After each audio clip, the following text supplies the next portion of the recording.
നമ്മുടെ സംസ്ഥാനത്തെ തൊഴിൽ മേഖലയെ സംബന്ധിച്ച് ഏറെ നാളായുള്ള ഒരു സുപ്രധാന ആവശ്യം നിറവേറ്റപ്പെടുന്ന ദിനങ്ങളാണ് വരാൻ പോകുന്ന കാലം. ഇവിടെ ഈ വേദിയിൽ വെച്ച് സംസ്ഥാനത്തെ കുടുംബ ബഡ്ജറ്റ് സർവേ 2025-26 ഔപചാരികമായ ഉദ്ഘാടനം നിർവഹിക്കുകയാണ്. നാട്ടിലെ തൊഴിലാളികളുടെ, വിശേഷിച്ച് കാർഷിക വ്യാവസായിക മേഖലകളിൽ തൊഴിലെടുക്കുന്ന സാധാരണക്കാരായ ജനങ്ങളുടെ ജീവിതത്തെ ഗുണപരമായി സ്വാധീനിക്കുവാൻ ഈ സർവേക്ക് കഴിയും. ഈ കാഴ്ചപ്പാടിൽ നിന്നുകൊണ്ടാണ് സർക്കാർ സംസ്ഥാനത്ത് നടപ്പിലാക്കുവാൻ പോകുന്ന കുടുംബ ബഡ്ജറ്റ് സർവേയുടെ പ്രവർത്തനങ്ങളെ നോക്കിക്കാണുന്നത്. രാജ്യത്തെ ഏറ്റവും തൊഴിൽ സൗഹൃദമായ ഇടമാണ് നമ്മുടെ ഈ കേരളം. തൊഴിലാളികളുടെ അവകാശങ്ങൾ ഏറ്റവും അധികം സംരക്ഷിക്കപ്പെടുന്ന നാടാണ്. രാജ്യത്തെ ഏറ്റവും അധികം തൊഴിലാളി ക്ഷേമ ബോർഡുകൾ പ്രവർത്തിക്കുന്നത് നമ്മുടെ സംസ്ഥാനത്താണ്. തൊഴിലാളികൾ സംതൃപ്തിയോടും സ്വാഭിമാനത്തോടും കൂടി ജോലി ചെയ്യുന്ന ഈ സാമൂഹിക അന്തരീക്ഷത്തിലാണ് ഒരുപക്ഷെ രാജ്യത്തെ മറ്റ് പ്രദേശങ്ങളിൽ കാണുവാൻ സാധിക്കാത്ത ഈ സാഹചര്യത്തിലേക്ക് നാം ചരിത്രപരമായി നടത്തുന്നത്. നമുക്കറിയാവുന്നതുപോലെ നവോത്ഥാന കാലഘട്ടത്തിൽ കേരളത്തിലെ കൃഷിയിടങ്ങളും തൊഴിലിടങ്ങളും സാമൂഹിക മാറ്റങ്ങൾക്കായുള്ള ആശയങ്ങളുടെ പാഠശാലകളായിരുന്നു. അതിനുശേഷം ഇന്നത്തെ കേരളത്തിലേക്ക് നമ്മെ വളർത്തിയ പല രാഷ്ട്രീയ മുന്നേറ്റങ്ങളുടെയും തുടക്കവും വ്യാപനവും തൊഴിലിടങ്ങളിൽ തന്നെയായിരുന്നു.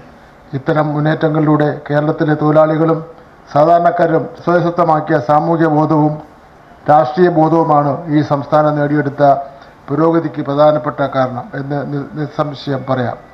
നോക്കൂ, ഇന്ന് ഇതര സംസ്ഥാന തൊഴിലാളികളുടെ ഏറ്റവും പ്രിയപ്പെട്ട തൊഴിലിടമായി കേരളം മാറിക്കഴിഞ്ഞിരിക്കുന്നു.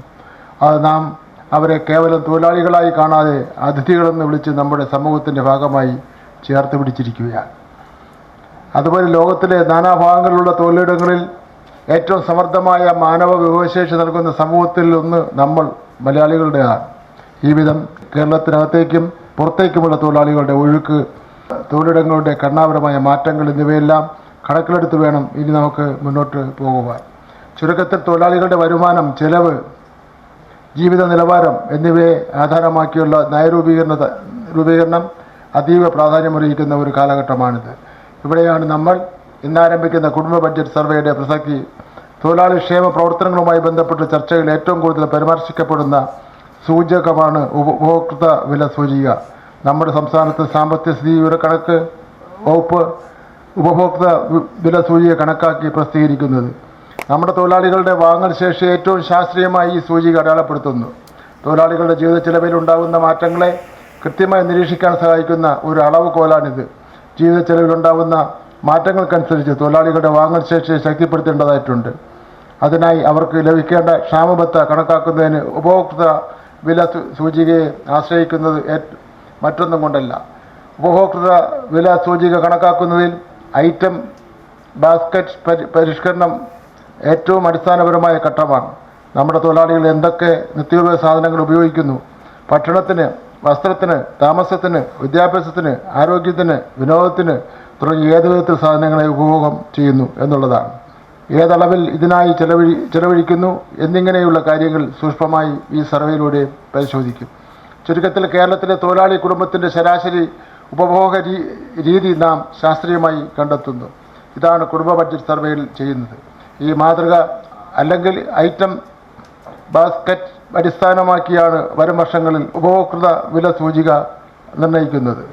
തീർച്ചയായിട്ടും ഓരോ 10 വർഷം കൂടുമ്പോഴും സംസ്ഥാനത്ത് കുടുംബ ബഡ്ജറ്റ് സർവേ നടത്തേണ്ടതായിട്ടുണ്ട്. നിലവിലെ സൂചിക നിർണ്ണയം 2011-12 വർഷത്തിൽ നടന്ന സർവേയുടെ അടിസ്ഥാനത്തിലാണ് നടത്തി വരുന്നത്. കഴിഞ്ഞ ഒരു ദശാബ്ദത്തിനിടയിൽ കാലാനുസൃതമായ മാറ്റങ്ങൾ തൊഴിലാളി കുടുംബങ്ങളിലെ ഉപഭോഗ രീതികളിൽ വലിയ ഘടനാപരമായ വ്യത്യാസങ്ങൾ വരുത്തിയിട്ടുണ്ട്. ഈ നിലയിൽ ഒരു മിനിമം വേതനം ഉള്ള മുഴുവൻ ആൾക്കാരെയും ഈ സർവേയിൽ ഉൾപ്പെടുത്തുക എന്നുള്ളതാണ് ഇതിൻ്റെ ലക്ഷ്യമെന്ന് പറയുന്നത്. ഒരു വർഷക്കാലം കൊണ്ട് ഇത് പൂർത്തീകരിക്കുന്നതിന് വേണ്ടിയുള്ള പരിശ്രമം നടത്തും. കേരളത്തിലെ പ്രമുഖ ട്രേഡ് യൂണിയൻ ലീഡേഴ്സ് എല്ലാം ഈ വേദിയിൽ ഉണ്ട്. അവരുടെ എല്ലാം പിന്തുണയും സഹായവും ഉണ്ടാകുമെന്ന് ഞാൻ പ്രതീക്ഷിക്കുന്നു. ഉദ്ഘാടനം ചെയ്ത് അറിയിക്കുന്നു. നന്ദി, നമസ്കാരം.